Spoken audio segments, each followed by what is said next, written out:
ఆంధ్రప్రదేశ్ రాష్ట్రానికి ఇక ప్రత్యేక హోదా లేనట్టేనా? చంద్రబాబు ముఖ్యమంత్రిగా బాధ్యతలు చేపట్టినప్పటి నుంచి అమరావతి, పోలవరం ప్రాజెక్టులపైనే ఎక్కువగా ఫోకస్ పెడుతున్నారు. కానీ ప్రత్యేక హోదా గురించి నోరు మెదపడం లేదు. ఇటీవల జరిగిన పార్లమెంట్ ఎన్నికల్లో ఎన్డీఏ కూటమి ప్రభుత్వం ఏర్పాటు చేయడంలో ఏపీ నుంచి గెలిచిన టీడీపీ, జనసేన ఎంపీలే ముఖ్య పాత్ర పోషించారు. దీంతో కేంద్రంలో చంద్రబాబు నాయుడు కీలకంగా మారారు. ఇప్పుడు ప్రత్యేక హోదా అంశం మళ్లీ తెరపైకి వచ్చింది. చంద్రబాబు ఎన్డీఏలో కీలక భాగస్వామి కావడంతో ఏపీకి ప్రత్యేక హోదా ఇవ్వాలంటూ కేంద్రాన్ని డిమాండ్ చేస్తారని అందరూ అనుకున్నారు. అయితే అధికారం చేపట్టినప్పటి నుంచి ఈ అంశంపై బాబు అస్సలు మాట్లాడటం లేదు. ఎన్డీఏలో మరో కీలక భాగస్వామి అయిన నితీష్ కుమార్ మాత్రం బీహార్ రాష్ట్రానికి స్పెషల్ స్టేటస్ కావాలని కేంద్రాన్ని డిమాండ్ చేస్తున్నారు. ప్రత్యేక హోదాతో వెనుకబడిన తమ రాష్ట్రానికి పెట్టుబడులు వచ్చి అభివృద్ధి చెందుతుందని ఆయన పేర్కొన్నారు. ఢిల్లీలో జరిగిన నీతి ఆయోగ్ సమావేశంలో కూడా పోలవరం ప్రాజెక్టుపైనే చర్చించిన చంద్రబాబు ప్రత్యేక హోదాపై ఒక్క మాట కూడా మాట్లాడలేదు. 2014లో 2 తెలుగు రాష్ట్రాలు విడిపోయినప్పుడు ఏపీలో ఎన్డీఏ ప్రభుత్వం ఏర్పాటు చేసింది.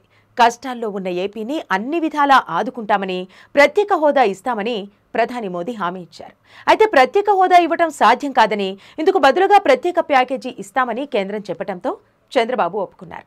అయితే తమ రాష్ట్రానికి కేంద్రం సహకరించడం లేదని, ప్రత్యేక హోదా ఇవ్వటంలో జాప్యం చేస్తున్నారని ఆరోపిస్తూ 2018లో చంద్రబాబు ఎన్డీఏ నుంచి బయటకు వచ్చారు.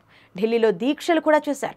2019 సాధారణ ఎన్నికల సమయంలో మోదీకి వ్యతిరేకంగా ప్రతిపక్ష నేతలను కలిపే ప్రయత్నం కూడా చేశారు. అయితే ఏపీలో జరిగిన ఎన్నికల్లో టీడీపీ ఘోర పరాభవాన్ని చవిచూసింది. భారీ మెజారిటీతో అధికారం చేపట్టిన వైసీపీ గత 5 ఏళ్లుగా ప్రత్యేక హోదా గురించి పెద్దగా పట్టించుకోలేదు. అయితే ప్రస్తుతం రాష్ట్రంలో 21 మంది ఎన్డీఏ ఎంపీలు ఉన్నందున గట్టిగా ప్రయత్నిస్తే హోదా తీసుకురావచ్చని ప్రతిపక్ష నేతలు ప్రభుత్వాన్ని డిమాండ్ చేస్తున్నారు. అసలు ప్రత్యేక హోదా అంటే ఏమిటి? దీనివల్ల రాష్ట్రానికి వచ్చే ప్రయోజనాలేంటి అనేవి ఒకసారి తెలుసుకుందాం. ప్రత్యేక హోదా కలిగిన రాష్ట్రానికే ముందుగా కేంద్ర ప్రభుత్వం 30% నిధులు కేటాయిస్తుంది. ఆ తర్వాతే 70% నిధులను మిగతా రాష్ట్రాలకు ఇస్తుంది. ప్రత్యేక హోదా ఉన్న రాష్ట్రానికి కేంద్రం నుంచి 90% గ్రాంట్లుగా, 10% అప్పులుగా వస్తాయి. గ్రాంట్లుగా వచ్చిన నగదును తిరిగి చెల్లించాల్సిన అవసరం ఉండదు. పన్ను మినహాయింపుతో పరిశ్రమలు, పెట్టుబడులు పెట్టే అవకాశం ఉంటుంది. దీంతో లక్షల సంఖ్యలో యువతకు ఉపాధి అవకాశం లభిస్తుంది. 100% ఎక్సైజ్ డ్యూటీ మినహాయింపు కూడా ఉంటుంది. అయితే ఒక రాష్ట్రానికి ప్రత్యేక హోదా కేటాయించాలంటే ఆ రాష్ట్రానికి ఒక క్రైటీరియా ఉంటుంది.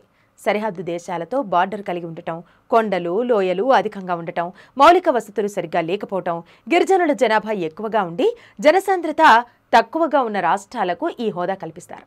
అయితే ఆంధ్రప్రదేశ్ రాష్ట్రం ఈ జాబితాలోకి రాదని, కాబట్టి ప్రత్యేక హోదా ఇవ్వటం అసాధ్యమని రాజకీయ విశ్లేషకులు అభిప్రాయపడుతున్నారు.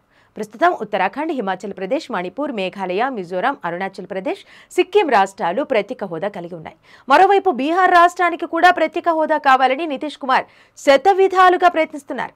మరి కేంద్ర ప్రభుత్వం భవిష్యత్తులో ఎలాంటి నిర్ణయం తీసుకుంటుందనేది వేచి చూడాలి.